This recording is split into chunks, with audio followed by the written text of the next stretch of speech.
Is Udwa Cadet, and I would like to welcome you all to this webinar series on misinformation in the agri-food context, a Caribbean perspective.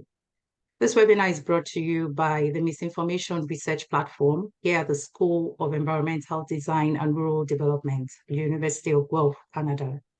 Today, we'll be sharing a lot of insights. We'll have a 5 to 10 minutes presentation on misinformation before getting into the discussions with our special guest. But first, we would like to begin by paying our respects to the land where we live, learn, and work.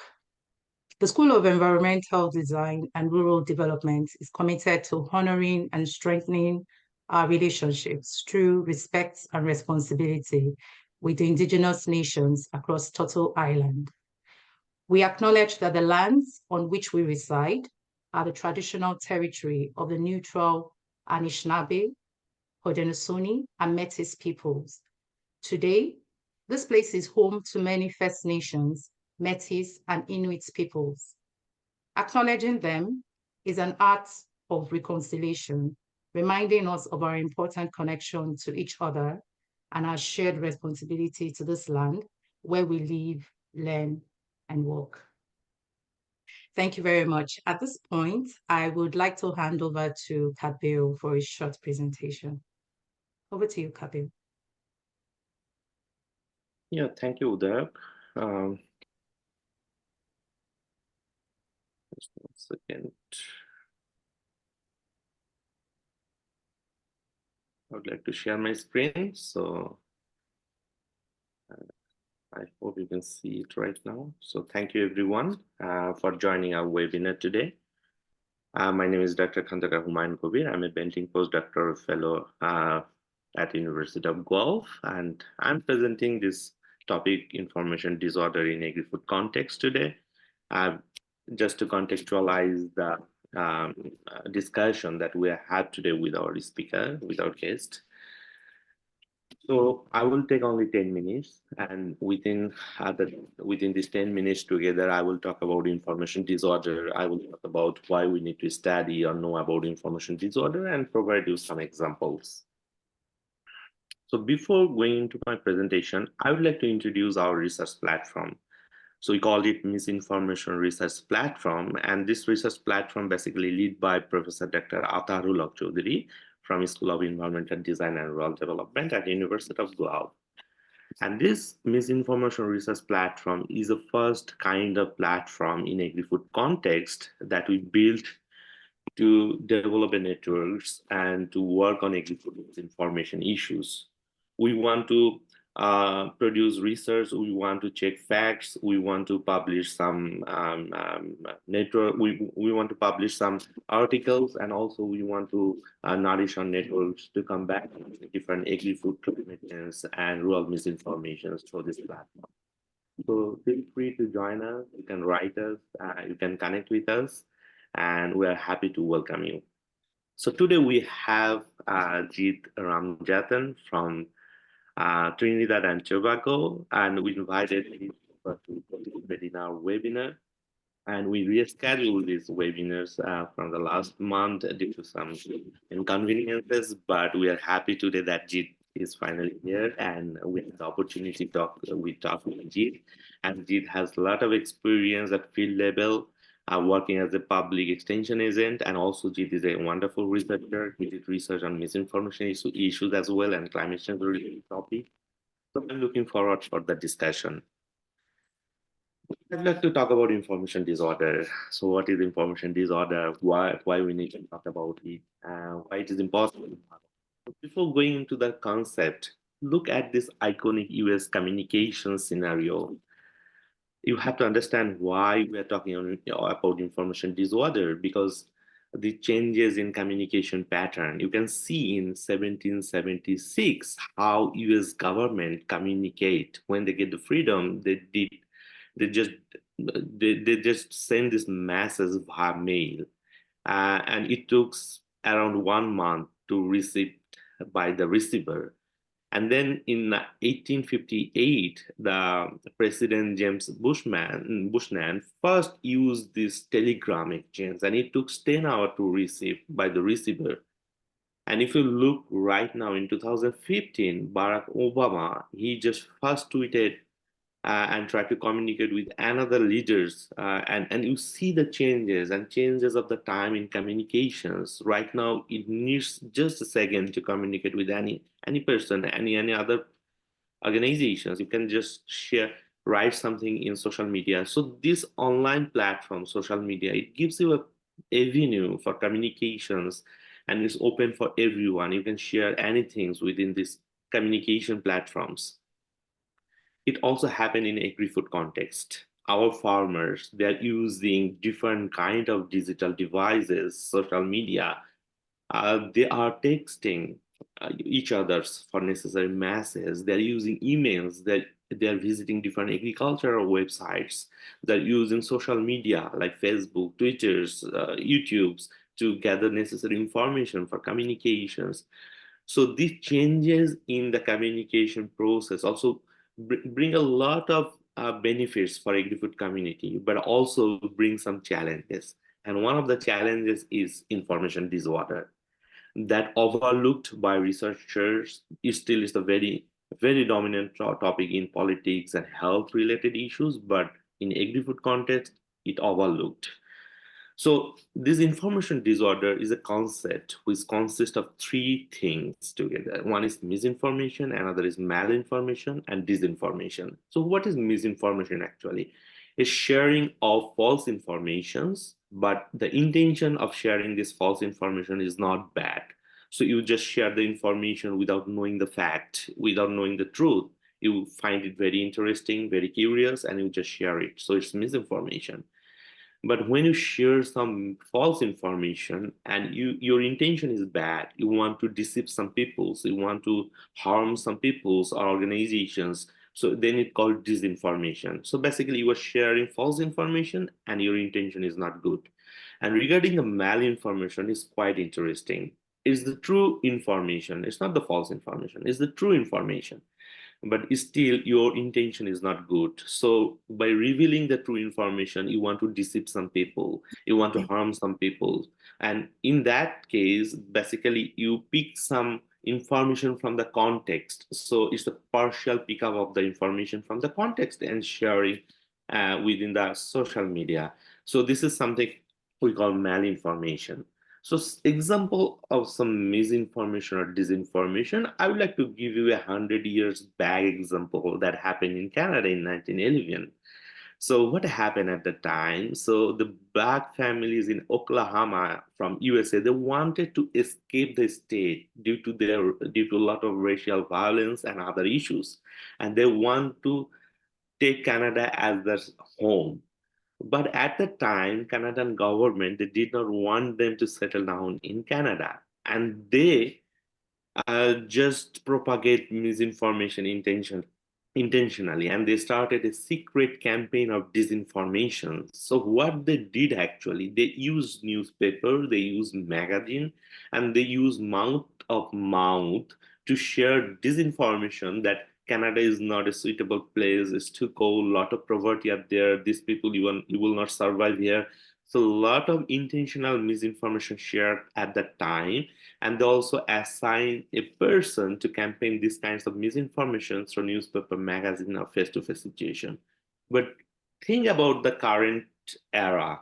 If it's happened in 2023, so what will happen due to this availability of social media? So this disinformation could be catastrophic. Maybe it can circulate in a wide scale. A lot of people can criticize. They can involve in debate. They can polarize among each other. There might be a lot of protest.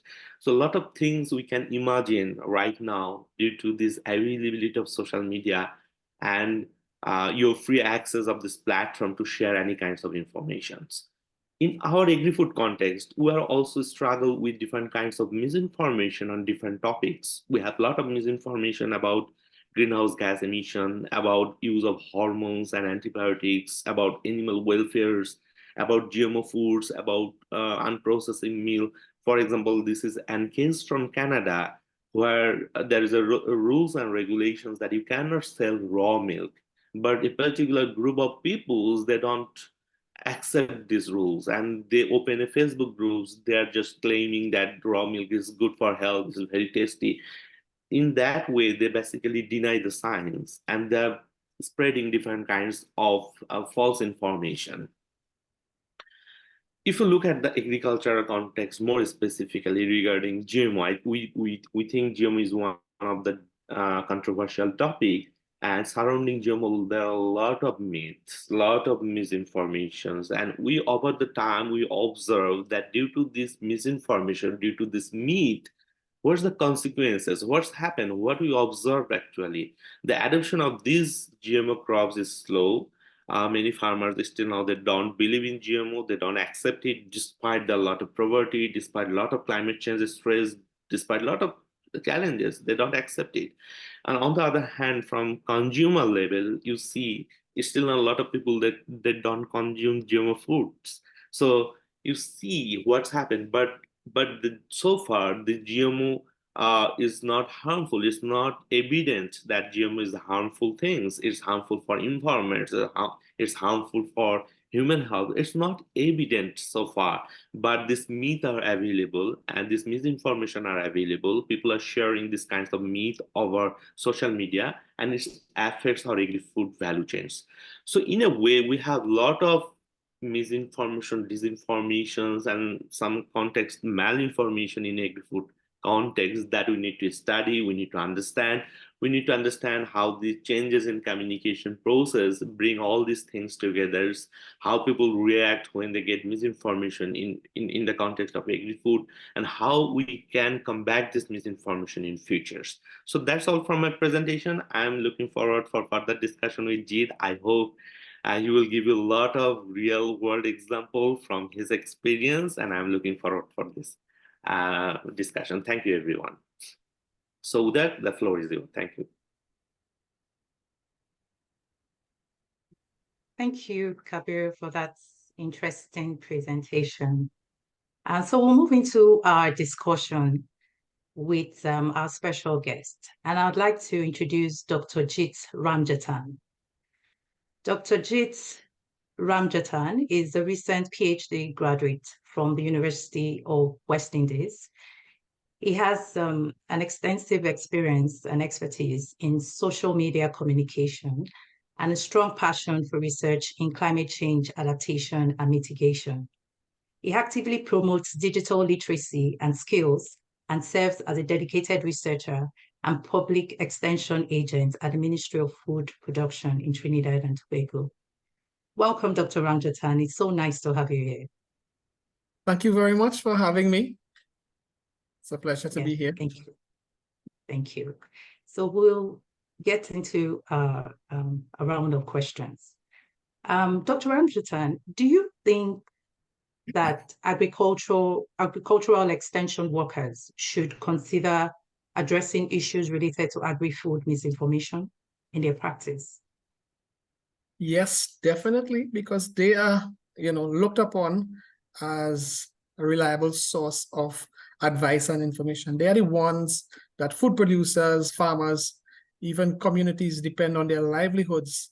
So these are the ones who will be able to provide, that kind of livelihood information to them. So they want to have a certain amount of trust and have a relationship with these people who provide information. They're the providers of extension information. So it's very important. In fact, it's critical, that these advisors need to have correct information. So it's very, very critical.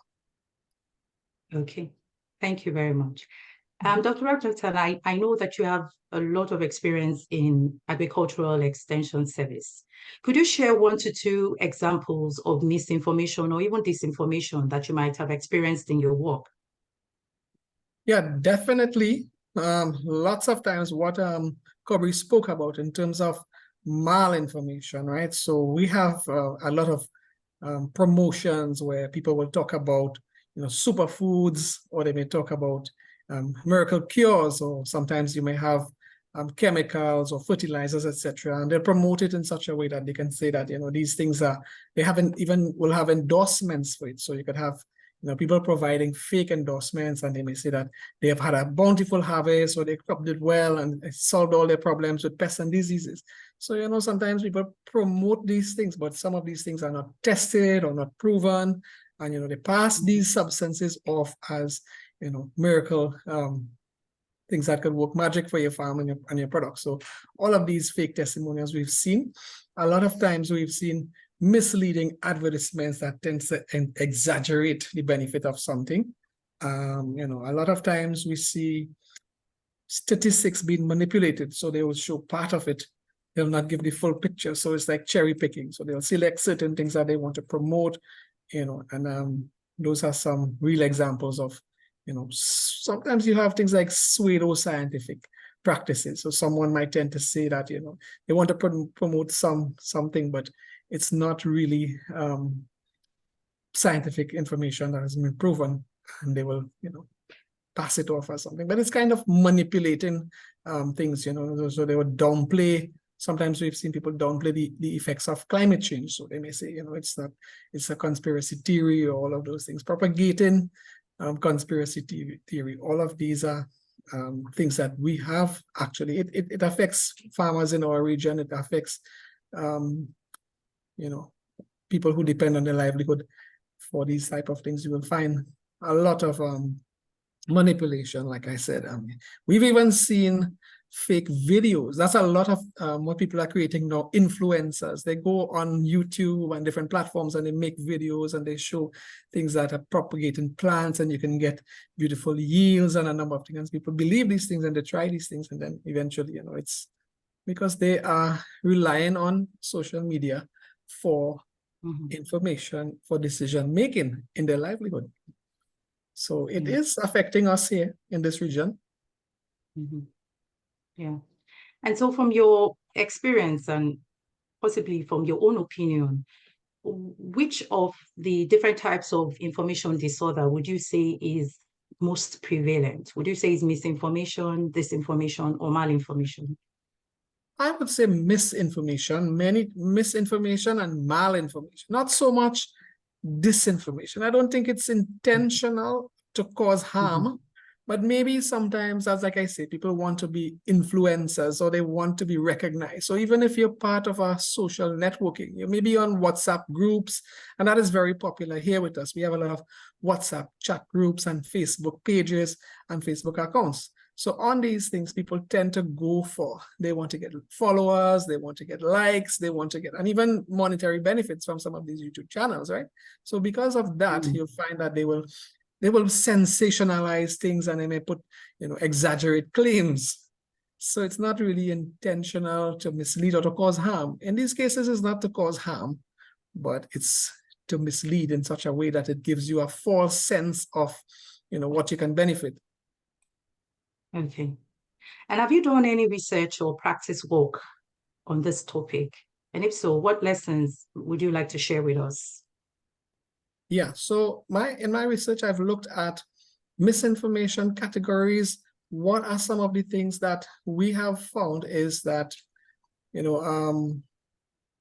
we need to be able to look at the role of experts in terms of coming up with strategies to be able to cope with, or to identify, or to be able to rectify misinformation when it appears. So we want someone who will be able to assist with fact checking and things like that. So when we have conducted research in the region, what we found is that in a lot of, it's prevalent, right? It is prevalent, misinformation. There's an agreement that it's prevalent because of the high utilization of the internet and social media.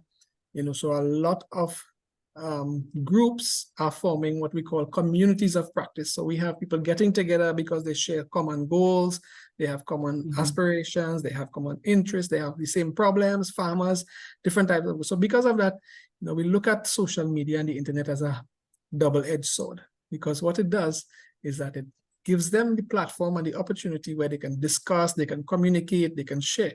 But at the same time, it's a medium for sharing and spreading misinformation.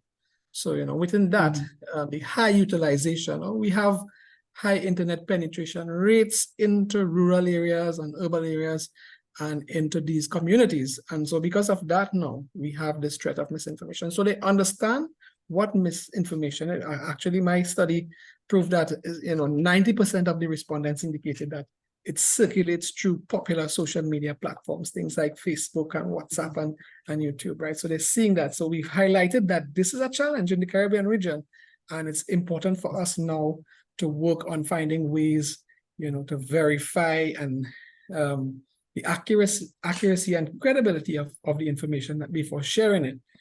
So we need to have that kind of role of the experts and be able to identify what are some of the unique topics that are being shared. So we found some things like GMO, pesticide, environmental, a number of these things. But what we would really want to do is to be able to have that kind of administrative role. So if we want to call them like technology stewards. So if we have extension or we have institutions, then they must be able to guide these members or these farmers or these users, right? Whoever is on those platforms must be able to guide them and have some kind of come up with a strategy to build resilience, collectively among these people. So we want to have some sort of digital literacy and make sure that we have expert engagement, because it's very important to have them on so that they can be the one to help with the fact checking and all those things. Okay. I'm glad that you mentioned online communities. Let's talk more about virtual communities of practice. That's VCOPs.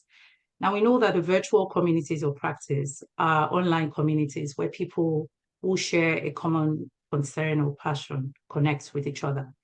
So how can digital participation in agricultural VCOPs be promoted? Well, this actually, I think this would involve, ensuring that we create an environment for them so that they want to encourage the members to be able to actively engage online. And, so in order to do this, we must have, if we have a platform that we promote, and we want to make sure that it's user-friendly so that they can go on, they can navigate properly, they can find what they're looking for. Sometimes we see applications or we see platforms that are cumbersome. So we have applications for farmers that are using weather apps, or we're using a pricing app or a credit, so many apps are being developed.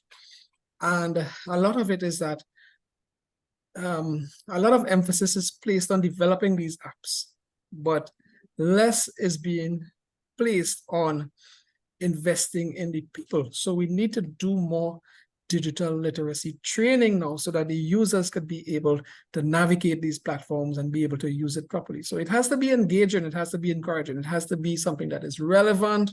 Even, if we have these things, the communication that we put on there, it must be clear, it must be relevant, it must be based on feedback, it must have feedback from the people, like, hear what they're thinking, hear what they want. So we're looking at engagement, we're looking at, there must be things like networking opportunities. You want to be able to connect people. So they must be able to get connected to the services that they're looking for, and they want to be able to have an opportunity where we give them a chance to share their experiences.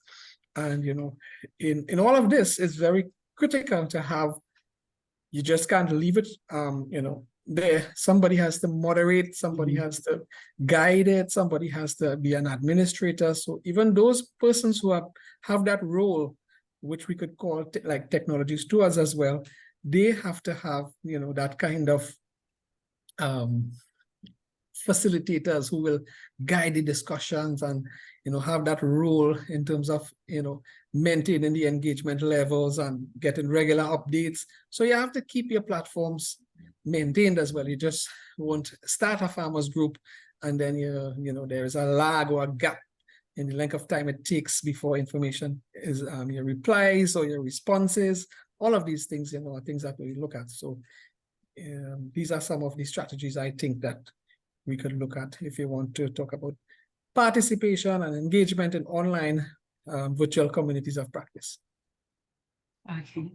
So while keeping that in mind, Dr. Ramdatan, we understand that these platforms are avenues for sharing information and knowledge, but misleading information could also be disseminated, just like you rightly mentioned, and Dr. Kabir also, without an intention to deceive. So what would you say are the most effective strategies for evaluating the credibility of the information that one, receives within the VCOPs? Okay, what I think is that some groups are public groups, while other groups could be closed networks with people who are known to each other, people who are trusted, people who belong to a certain domain. That's one way that we can manage it. Sometimes it's difficult to manage a public platform, but even when we have those things, it's very important. Some of these strategies we could use to evaluate the credibility of this information that is shared is to have peer review, things that we would have had for traditional media. You have peer review, so you would have, to implement a system where members themselves can review and validate the information shared in the community. So, that can be given some sort of credibility. Then we look at fact-checking tools. Some type of AI needs to be investigated. There are some systems that can assist with certain, things in terms of fact-checking. And then, of course, as I mentioned before, expert validation or verification. So we want to engage and make sure that we include experts within these communities. So they have a very important role to play in assessing the accuracy or the quality of the content that is circulated. And then we could encourage our members to be able to use the things that we are accustomed, like citations and referencing, so that we know that it comes from, a valid source. And then, there are lots of other tools online, like fact-checking tools and websites. As I said, AI, sometimes we can rely on, the community itself, the community of users, to be able to try to assess and check some of these claims. So those are, some of the strategies I think we can use to validate and verify. Yeah, that's very interesting. What about in the promotion of critical thinking and media literacy? How do you think these VCOPs can be used to promote such among members? Promoting critical thinking, right? So I think you need to have I would say campaigns. So you have a workshop, or you have like media literacy workshop where you offer critically thinking that is specifically tailored to some of the challenges identified for misinformation in agriculture. And you can have online debates, online discussions. You can have critical evaluation. You can develop and promote evaluation criteria, and the members can use these things to assess credibility of information. Those are some of the ideas I think we can put forward. Okay. And in the spread of misinformation on social media, when you consider that, how do you think it impacts on the relationship between farmers and agricultural advisors? Oh, definitely it has a negative impact on, it can place a strain on the relationship between farmers and advisors. It can also negatively impact the relationship between farmers or clients and institutions. So, they could lose trust. It can affect trust in a relationship. So they will no longer, want to be able to accept, they'll be less receptive to the advice that is provided, or sometimes innovation. So they may have trouble adapting or adopting innovation and new technologies, like some of the things that was mentioned before. If you want to use things like GMO or climate, all of these contentious issues, these things could affect how they adapt these things, right?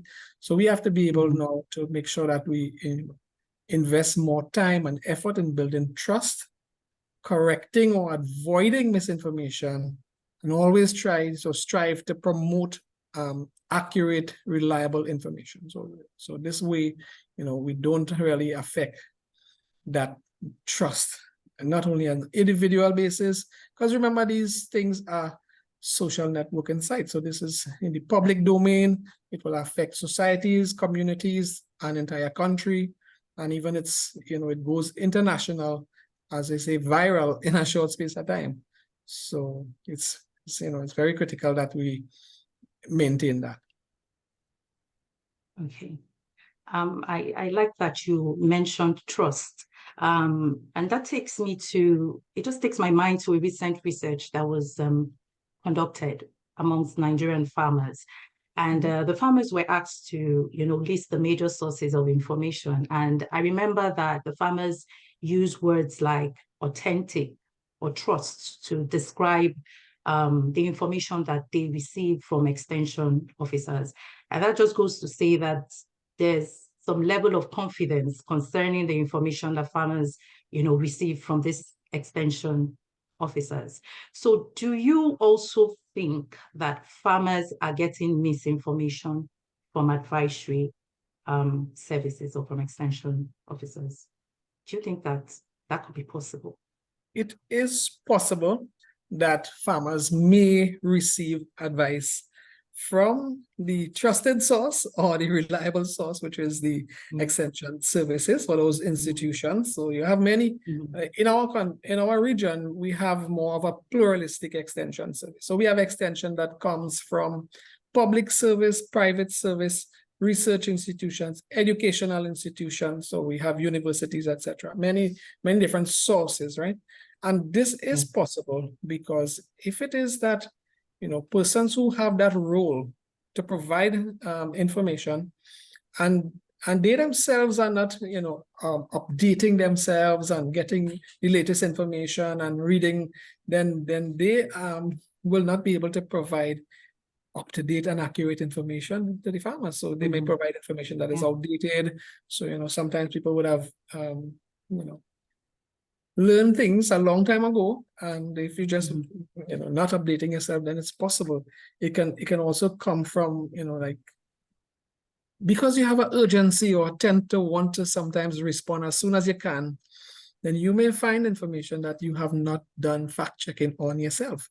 So being in a position where you want to respond, but you did not take the time to research, you may provide information that is inaccurate. So because you have some pressure to provide information quickly, then that rigorous fact checking was not done. And so yes, there are times when it could be. And then again, a bit of malinformation, as we said, we may sometimes need to look back at some of the practices that we may be promoting in terms of how we use chemicals and how we use pesticides. We may say that it can solve problems, but we may not disclose everything. So we too need to look at some of the things that we are prescribing or advising. Okay.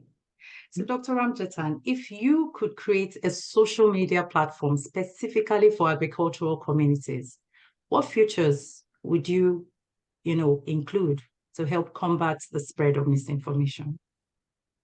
On a platform? I would say that you definitely want to have some features of fact checking, because it's misinformation we're talking about. The topic is misinformation. So we want to be able to have some features there where you can, go on a link and be able to upload your information and have it verified, or you can go somewhere direct. You must be able to direct persons somewhere where they could be able to get expert verification. So fact checking, expert verification, the things mentioned before, citations and references, and misinformation reporting too. So I must have a feature in there where something is doubtful, a red flag must be raised. Someone may say, well, I don't agree with this.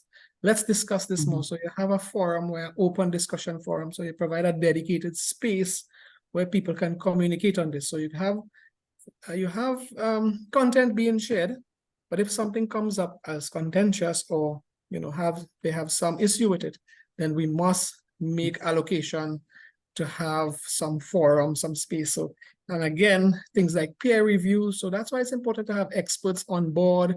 We want to have interactive discussions and workshops and yeah, so if we could incorporate some of these features into a platform, I think it can play a significant role in combating misinformation spread and being able to promote sharing credible information. We need to put in those features of peer review, expert, and have some. And I think it's good to also explore using AI because it can process a lot of data in a short space of time and be able to get information from. So AI might be, although AI could be one way of spreading misinformation, it can also be a useful tool, right? You need to look at that. Yeah. Yeah. I like that you mentioned a lot about rigorous fact checking and the fact that, the onus is on us as individuals to make sure that every information is verified, before you spread. And even if, it's in terms of AI, like you mentioned, but also, ensuring that every information is being verified. Thank you very much, Dr. Ranjatan. I have a few questions. We have some questions on the chat. I'll just read them out. So this one says, among the different topics in agri-food context, like the use of pesticides, hormone, resources, and so on, which topic is more susceptible towards misinformation in Trinidad and Tobago? I would say cropping practices, so agronomy. So, in terms of recommendations about input use, so let's say chemicals, fertilizers, and that would be followed by, climate change. Those are the two key things. I would say pesticides and use of chemicals. Okay. All right. The second question is quite interesting. So this person says, we always discuss negative consequences of misinformation, but do you think that it could have some positive consequences as well? What do you think about that? Positive consequences of misinformation. Yes. Well, as long as it's not it's not intended to cause harm, and if it's misinformation, just some things that it can stir up debates and it can create an avenue where people could start critically looking at something, and we may discuss a topic that we may have a different perspective on. So it could bring up some things that we have a certain amount of curiosity about something and we want to investigate it further. So yeah, I think that could be something positive out of it, that we may have to double check things and look at it. So it may highlight something that all of us may have thought was something that is, thing, right? That's a very interesting question. Okay, the next question is about the media and the fact that the media focuses more on issues related to misinformation around health, politics, and several other issues, but they mostly ignore any events related to misinformation in the agri-food context. So what do you think? Why do you think the media does that, and why do you think it's important to address misinformation within the agri-food sector? Yeah, I think politics always get more attention than agriculture and all those other avenues, but this is something that is very crucial for us, because we need to start thinking about the impacts of misinformation on food security, sustainability, livelihoods, and especially where we have other challenges now, many other challenges, geopolitics, climate change, and so many things, other issues now.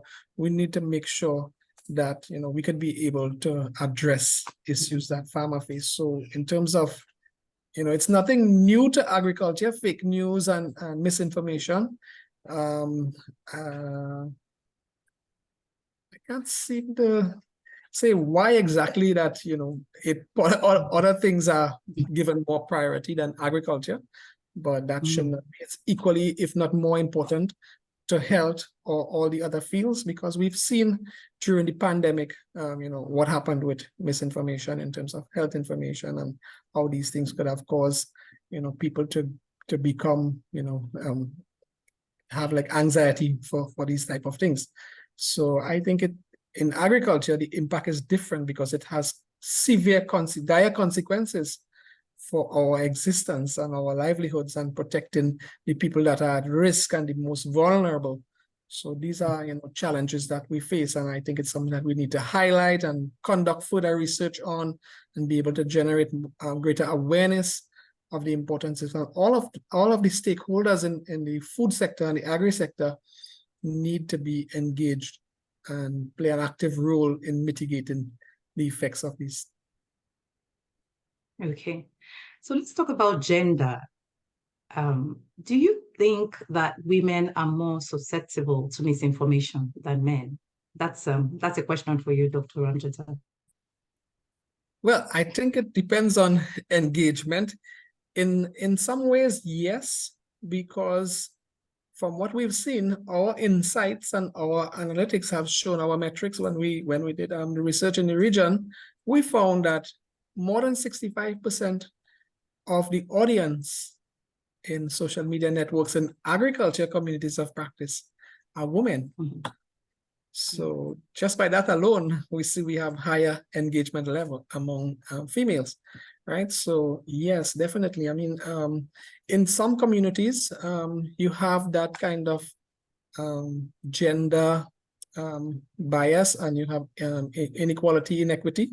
And so that by itself, the impacts will be more severe for them, because if they are resource challenged and they don't have as equal access, then whatever the implications of their decision making that they would have followed from misinformation will lead to detrimental effects. And it's important to avoid making generalizations about susceptibility in terms of misinformation. We want to be able to ensure that whatever they have access to, it's something that could make sure it's accurate. Okay. We have another question here, and it says, do you think that misinformation is a problem only for developing countries, or is it a problem for all? The question actually has two parts. So the second part says, can we involve youths in combating misinformation? So the first part talks about what you think about misinformation. Do you think it's just for the developing countries, or it's a problem for all? It's a problem for all, because developing countries are more at risk, yes, but I won't say it's a problem exclusive to developing countries. Sometimes a lot of the research and a lot of the development come out of developed countries. So the innovations and all of the best management practices, all of these things would have, some of them come from. So developing countries will tend to adopt innovation or to, get their research from those other places. And so in developing countries, it can cause a significant problem. Healthcare, many different fields, we can be severely affected. Yes, developing countries. It's not exclusive. And in terms of youth, the other part of your question, I think youth is very, very critical for youth, because you find that young people are more progressive in terms of technology and using social media, and they have a greater online presence, and this in itself will expose them to more young minds. You have to be able to decipher what is true, and you can have diverse news.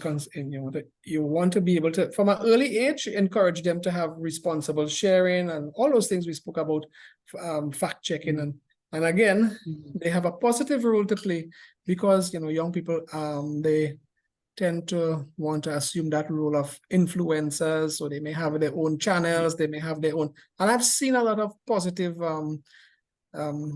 work coming out from young people in terms of in agriculture. And so that really is something that is, promising. Yeah. Okay, there's a last question here, and it says, Dr. Jits, you've talked about a really interesting concept of machine-assisted tools and software for fact-checking. I think this could work for a specified group or virtual community, especially for text-based misinformation, for instance, Twitter and Facebook. But do you think such solution could work for video-based misinformation on platforms such as TikTok?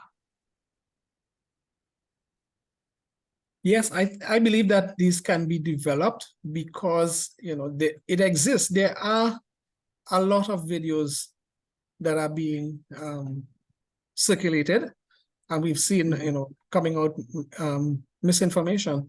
So yes, definitely, I think videos would be, we look at all aspects, text, videos, whatever links are being shared, a number of things, so we have, even within those platforms, they do have some reporting features where you can click and you can report and say that this content is, something that is questionable, or, you want to be able to say that you report the content. So just by that alone, I think it's possible for us to do that. Okay. Thank you very much, Dr. Ramdatan. I think we've exhausted all the questions or the chats. Yes, we have. You've actually addressed all the questions we have on the chat. So thank you very much for such an insightful session. We've learned a lot. Thank you for lending your voice to combating misinformation and for sharing very useful information. I'm sure that everyone has also learned, a lot from this webinar. So we'd like to thank you very much for spending time with us and for sharing. Thank you. Well, let me say thank you very much to the misinformation research team. I look forward to, continuing our work on misinformation, being able to try to come up with strategies to mitigate against this misinformation and how it impacts agriculture and farmers' livelihoods and, communities and countries. So it was a pleasure to be here. Thank you all very much. Thank you.